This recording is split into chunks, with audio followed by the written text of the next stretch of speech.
you thinking big? You as an entrepreneur. Welcome to Streams. On this edition of Streams, I'll be sharing with you 8 ways to think big as an entrepreneur. Very many times, you need to start your journey with what you've got. And a lot of people will need to start small. But you know what? Starting small is not the problem. Remaining small and not growing what you started big is what is wrong and is what can make you to be caught in an economics topsy-turvy. But these 8 ways will enable you to think big, to scale, and to expand any idea or any business you are involved in. Number one, it's just a number.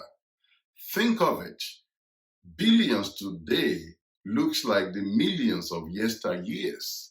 Very many years ago, maybe 81, 82, you can count how many billionaires are in the world. Can you believe it that the richest person in 1982 had just about 2 or 3 billion? But today, they are even thinking of people that may even cross the trillion mark. So the question for you is, these figures are just numbers.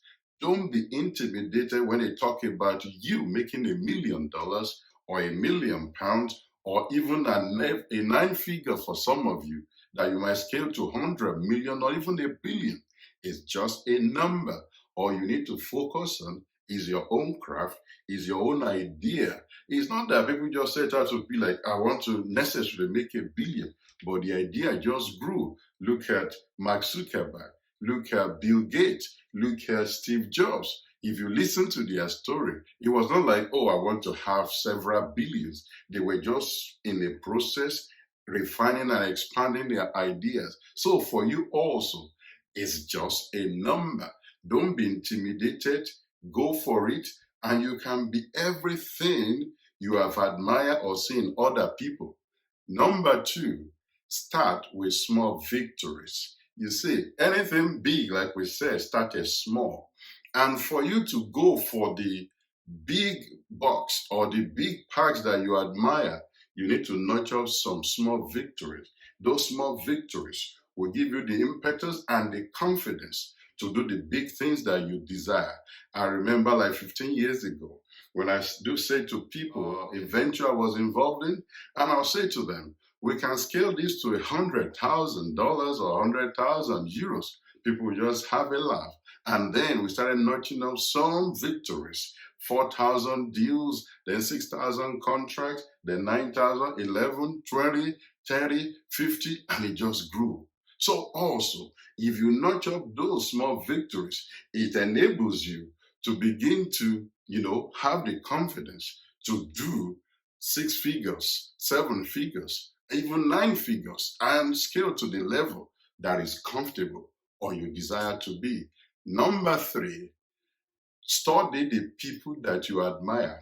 You see, everyone that you admire also are inspired or motivated by other people. So study them themselves and then study the people that they study. Take, for example, in self-education space, one of the big names is Tony Robbins.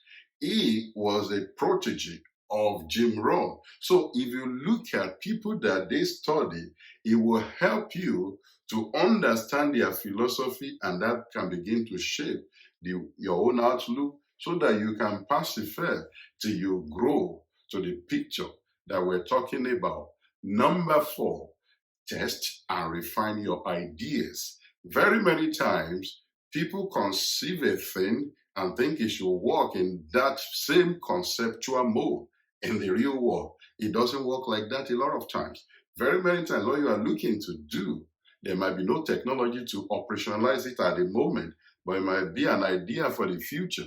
Take, for example, when Netflix started, there was no kind of internet, and people were thinking, oh, there's no internet to stream at that speed.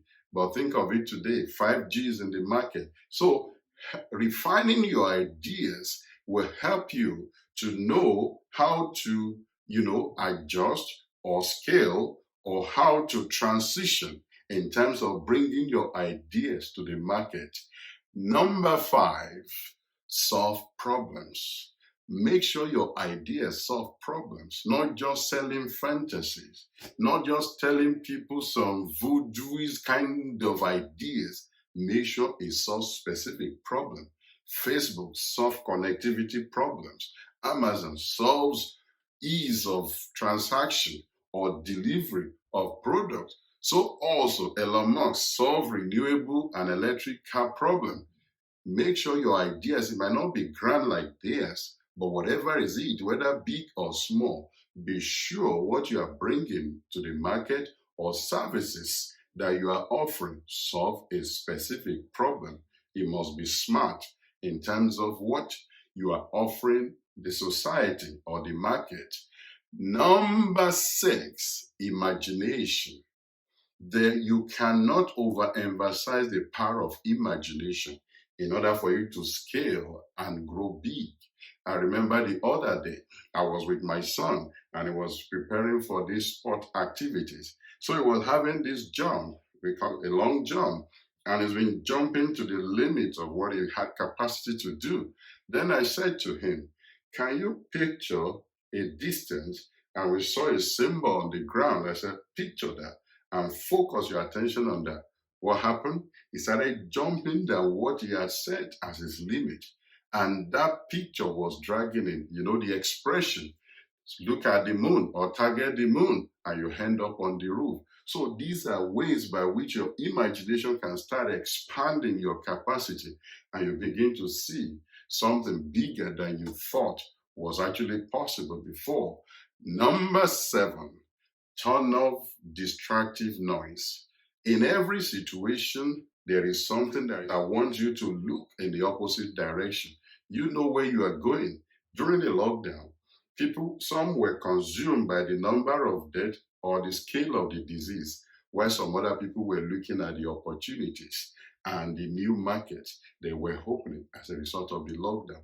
For your own situation, look at the opportunities, don't look at the roadblocks.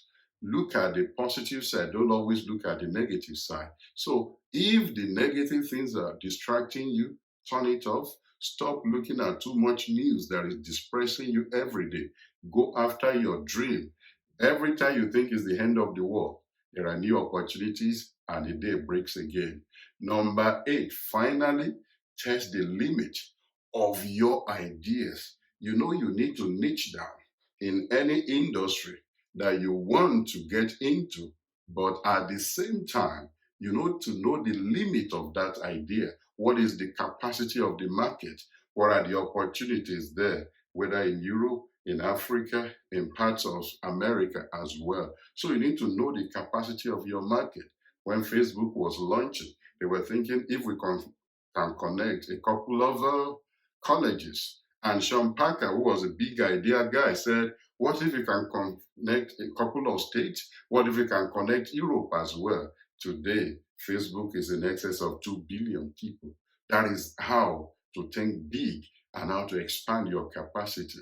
Be sure to share this with your loved ones, reflect on them, and begin to ask yourself, have you not conditioned yourself to remain small? How do you begin to expand your capacity? This is a 2-part series. This is the first part. And for you to see the second part, I want you to subscribe to this channel. On this side, there will be a link for you to subscribe. And I will see you on the next episode. And bye for now.